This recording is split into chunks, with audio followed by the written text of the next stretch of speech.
స్వాగతం. సూచనలు లేదా సమాచారాన్ని అందించే స్వీయ శోధన సాధనం. నిన్న మనం మహా రీజియన్ అంటే ఈ మొత్తం విశ్వం మొత్తాన్ని 2 భాగాల కింద విడగొట్టాం. ఒకటి క్రియేషన్, రెండోది ఎగ్జిస్టెన్స్. క్రియేషన్‌లో ఉన్నది దానికి పుట్టుకనుండదు, నాశనం అవ్వటం ఉండదు. అది ఎప్పుడూ ఎప్పుడూ ఉండేది. All pervading, all powerful. Existence రెండో భాగం. ఎగ్జిస్టెన్స్‌లో అపియర్ అవుతూ ఉంటాయి, డిసపియర్ అవుతూ ఉంటాయి. అందుకని ఎగ్జిస్టెడ్ అని చెప్తుంటాం అన్నమాట. ఈ రెండిటిని సెపరేట్ చేస్తున్న దాన్ని రింగ్ పాస్ నాట్ లేదా మహాకాల్ అంటారు. అంటారు. మహా రీజియన్ అంటారు. ఈ మహా రీజియన్ కవర్ అయ్యుంటుంది. దీని లోపల భూర్భువస్సువ ఉంటాయి. సువహ ఉంటుంది. సువలో అంతర్లీనంగా భువః ఉంటుంది. భువలో అంతర్లీనంగా భూ ఉంటుంది. అయితే ఈ భూర్భువ, సువ అనేవన్నీ మైండ్ డొమైన్. సో, చిత్తతో భూని ఎక్స్‌పీరియన్స్ అవుతావు. మనసుతో వా భువాన్ని ఎక్స్‌పీరియన్స్ అవుతావు. బుద్ధితో సువాన్ని ఎక్స్‌పీరియన్స్ అవుతావు. ఇవన్నీ 3 మైండే. కానీ మైండ్‌కి బియాండ్.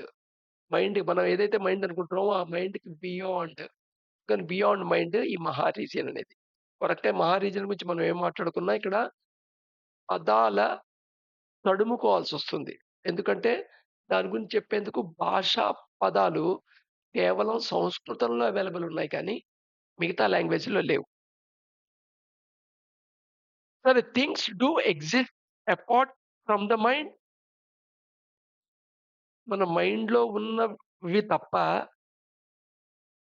ప్రపంచంలో ఎగ్జిస్ట్ అయ్యి ఉన్నాయా? మనుగడ సాగిస్తున్నాయా? మైండ్‌లో లేకుండా ఉంటే అది మనుగడ సాగిస్తూ ఉందా? లేదా నీ మైండ్‌లో ఉన్నవే మనుగడ సాగిస్తాయా? Things do exist apart from the mind. ఇప్పుడు సపోజు ఏదో డలాస్‌లో ఒక వీధి అనుకుందాం. అది ఎగ్జిస్ట్ అయ్యి ఉందా? లేదా? కానీ నా మైండ్‌లో డలాస్ వీధి అనే పేరు ఎగ్జిస్ట్ అయ్యుంది. ఎక్కడో విన్నాను, చదివాను. లేదా దాని ఫోటో ఎక్కడైనా చూసుంటే ఆ! అది ఎగ్జిస్ట్ అయ్యుంది. యాక్చువల్ డల్లాస్ వీధి ఎలా ఉందో అది నాకు ఎగ్జిస్ట్ అయ్యుందా? సో, ఇదనమాట. సో, మనకేంటి ఫీలింగ్ ఉంటుందంటే, ఏదైతే మైండ్‌లో లేదో దాని ఇన్ఫర్మేషన్ మైండ్‌లో లేదో, అది ఎగ్జిస్ట్ అయ్యుంది అనేది నమ్మలేం. అందుకని డు నాట్ ఎగ్జిస్ట్ అంటాం. అందుకని మైండ్ పరిధిలోనే ఆలోచించి లేదు లేదు, గాడ్ లేదు, గీడ్ లేదు, బ్రహ్మాండం లేదు, బ్రహ్మ పదార్థం లేదు, అంతా క్రియేషన్ లేదు, ఏం లేదు అనే తప్పు థాట్ కాదు. ఏంటంటే వాళ్ళు కేవలం మైండ్‌కి బంధించబడి మైండ్‌లో ఉంటేనే ఎగ్జిస్ట్ అయినట్టు, మైండ్‌లో లేకపోతే ఎగ్జిస్ట్ కానట్టు. ఇప్పుడు మీరు చూడలేదు ఒక ఊరిని. నేను చూసొచ్చా అనుకుందాం. నేను పలానా ఊరుంది, పలానా ఊర్లో ఇలా ఉంటుంది అని చెప్తాను. మీకు ఆప్షన్ ఒకటే. నన్ను నమ్మితే నమ్మటం, లేకపోతే నమ్మకపోవటం. నమ్మకపోతే మీరు లోపల ఏమి ఇంప్రెషన్ పెట్టుకుంటారు? అసల వీడు చెప్తున్నది ఎగ్జిస్టే కాదని. నమ్మితే ఏమని పెట్టుకుంటారు? ఎగ్జిస్ట్ అయిందని పెట్టుకుంటారు. సో, వితిన్ మైండ్ డొమైన్ బుర్బోసోలో వితిన్ మైండ్ డొమైన్‌లో మనం ఆలోచించి దాన్ని ఎవాల్యుయేట్ చేయడానికి ప్రయత్నం చేస్తాం. ఇది లిమిటేషన్. ఈ లిమిటేషన్స్ దాటిపోతాయి. ఈ లిమిటేషన్స్ దాటి ఉంటుంది. ఏదైతే హ్యుమానిటీ ఉందో క్రియేషన్‌లో అది. సో, దాని గురించి తర్వాత మాట్లాడుకుందాం. So, but it may still be argued that they do not exist independent of the act of cognising. అయితే ఆర్గ్యుమెంట్ చేయొచ్చు. యాక్ట్ ఆఫ్ కాగ్నైజింగ్ లేకుండా ఇండిపెండెంట్‌గా ఉండవు ఏవి అని. అయితే ఇక్కడ కాగ్నైజ్ అంటే ఏమిటో చూద్దాం. కాగ్నైజ్, రికగ్నైజ్ మీకు బాగా తెలిసి ఉంటుంది పదం. కాగ్నైజ్ వేరు, రికగ్నైజ్ వేరు. సపోజ్ అంతవరకు దాని గురించి ఏ విధమైన ఇంప్రెషను నీ మైండ్‌లో లేదు. నీ మైండ్‌లో ఏ విధమైన ఇంప్రెషను లేదు. బట్ అది ఆ థింగ్‌ని నువ్వు ఎక్స్‌పీరియన్స్ అవుతున్నావు. సో, ఫస్ట్ టైమ్ దాన్ని కాగ్నైజింగ్ అంటారు. అంటే కాగ్నైజింగ్‌లో ఏం జరుగుతుందంటే, ఈ సంథింగ్ ఆర్ సమ్‌వన్ సంథింగ్ ఏదైతే ఉందో, ఆ something is independent of what impressions in your memory you already have. So, నీ మెమరీలో ఆల్రెడీ ఎక్స్‌పీరియన్సెస్ ఏవైతే ఉన్నాయో మెమరీలో అవేవి కాదు. వాటన్నిటికి ఇది డిఫరెంటు అని ఫస్ట్ గ్రహించి దాన్ని ఇంప్రెషన్ కింద లోపలికి తీసుకుంటావే దీన్ని కాగ్నైజింగ్ అంటారు. రికగ్నైజింగ్ రెండోది. రికగ్నైజింగ్ అంటే ఒకసారి ఆల్రెడీ కాగ్నైజ్ అయ్యి ఇంప్రెషన్ ఏర్పడితే, మళ్ళా అది నీకు ఎన్‌కౌంటర్ అయినప్పుడు ఇది బలాంది, ఇది బలాంది. ఇప్పుడు మనిషి కనపడంగానే ఆ! వీడు మనిషి అంటావు నువ్వు. అంతేగాని వీడు జంతువు అని అనవు గదా! ఎందుకంటే నువ్వు మనిషి వీడు అనేది లోపల ఇంప్రెషన్ ఉంది నీకు మెమరీలో. సో, అది రికగ్నైజింగ్ అనమాట. రికగ్నైజింగ్ అప్పుడేంటంటే, దాని ఫంక్షన్ గుర్తుపట్టొచ్చు, లేదా దేని దేనికి వాడొచ్చో ఉపయోగపడొచ్చు. దాని యొక్క ఫిజికల్ ఫీచర్స్ గుర్తుపట్టొచ్చు, దాని పేరు గుర్తుపట్టొచ్చు. ఇదంతా రికగ్నైజింగ్. So, cognising. సో, నువ్వు కాగ్నైజ్ కాలేదు కాబట్టి, అది లేదు అనుకోవడం కరెక్టా?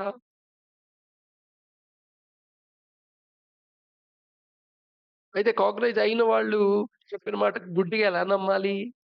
నమ్మద్దు. You do your experiment. నీకది ఎక్స్‌పీరియన్స్‌డ్ రియాలిటీ అవ్వడానికి కావలసిన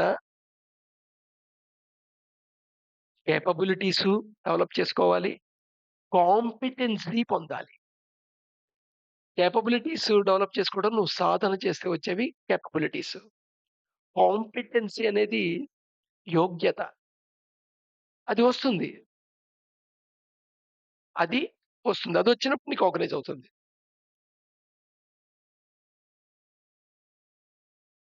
what is beyond ring pass not is so different from what is within bounds. ఈ రింగ్ పాస్ నాట్ అన్నాం గదా! మహా రీజియన్. ఈ మహా రీజియన్ ఎలా చెప్తుంటారు? ఒక పాము తోక దాని నోట్లో పెట్టుకొని గుండ్రంగా ఉన్నట్టుగా చెప్తుంటారు. థియోసాఫికల్ సింబల్ కింద వాడుతుంటారు దీన్ని. థియోసాఫీ సింబల్‌లో దీన్ని వాడుతూ ఉంటారు. సో, ఈ రింగ్ పాస్ నట్ లోపల ఏదైతే ఉందో, రింగ్ పాస్ నట్ బయట ఉన్న యూనివర్స్‌కి చాలా, చాలా తేడా ఉంటుంది. అలాని ఈ 2 వేరు వేరు కాదు. ఒకదాని నుండి రెండోదొచ్చిందే. ఇప్పుడు ఒక ఐస్ క్యూబ్‌కి, నీటి ఆవిరికి చాలా తేడా ఉంటుంది.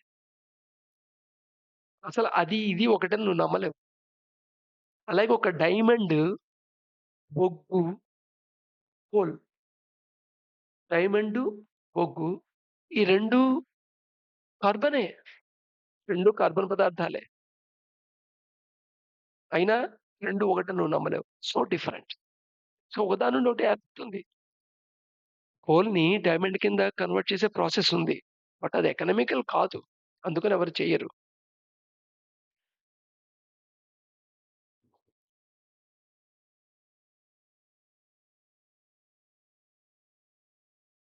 సో ఈ మహా రీజియన్ అనేది free from matter, senses, free will. ఈ మ్యాటర్, సెన్సెస్, ఫ్రీ విల్ ఇవన్నీ ఏం డొమైను? Existence domain. ఎగ్జిస్టెన్స్‌లో గ్రాస్ మ్యాటర్ ఉండేదేమో భూ, భూవలో అంతకంటే సటిల్ మ్యాటరు. అంతకంటే సటిల్ సూక్ష్మమైంది ఫైనెస్ట్ సటిల్ మ్యాటరు సువ. అలాగే రా భూలో సెన్స్ ఆర్గాన్స్, భువలో సెన్సెస్, అలాగే సువాకొచ్చేప్పటికి సెన్సెస్‌కి బియాండ్ బుద్ధిలో భాగమే అక్కడ గూడా. అలాగే ఫ్రీ విల్లు మనం భూలో వచ్చేప్పటికి విల్ పవర్ అంటాం. భువలో వచ్చేప్పటికి ఫ్రీ విల్ అంటాం. సో, యాక్చువల్ ఫ్రీ విల్ ఏమిటనేది సువలో గాని తెలీదు యాక్చువల్‌గా నిజంగా. మనం కంపల్సివ్‌లో ఉండి నేను ఫ్రీగా అది చేస్తున్నాను. కంపల్సివ్ వల్ల కంపల్సివ్‌నెస్ వల్ల నువ్వు అది చూజ్ చేసుకుంటావు. కానీ నువ్వు స్వేచ్ఛగా అది చూజ్ చేసుకొని ఆ పని చేసుకుంటున్నావు అనుకుంటావు. ఇదే ఇగ్నోరెన్స్ అన్నమాట ఇక్కడ. Here, the term "fight" arises as an answer to the doubt. So, మన బియాండ్ మైండ్ గురించి మాట్లాడుతున్నప్పుడు నీకున్న ఆప్షన్ ఏమిటి? నమ్మకం, ఫెయిత్. సో, ఫెయిత్ అనేది ఆన్సర్ అవుతుంది. ఏది అది ఉందా? లేదా? అనే డౌట్‌కి ఆన్సరు ఫెయిత్ ఆన్సర్ అవుతుంది. అయితే ఇక్కడ బ్లైండ్ ఫెయిత్ కాదు. బ్లైండ్ బిలీఫ్ కాదు. You have to develop competency and possess capabilities. Whatever no will be hold by mind like a child. దీని గురించి రేపు చెప్పుకుందాం.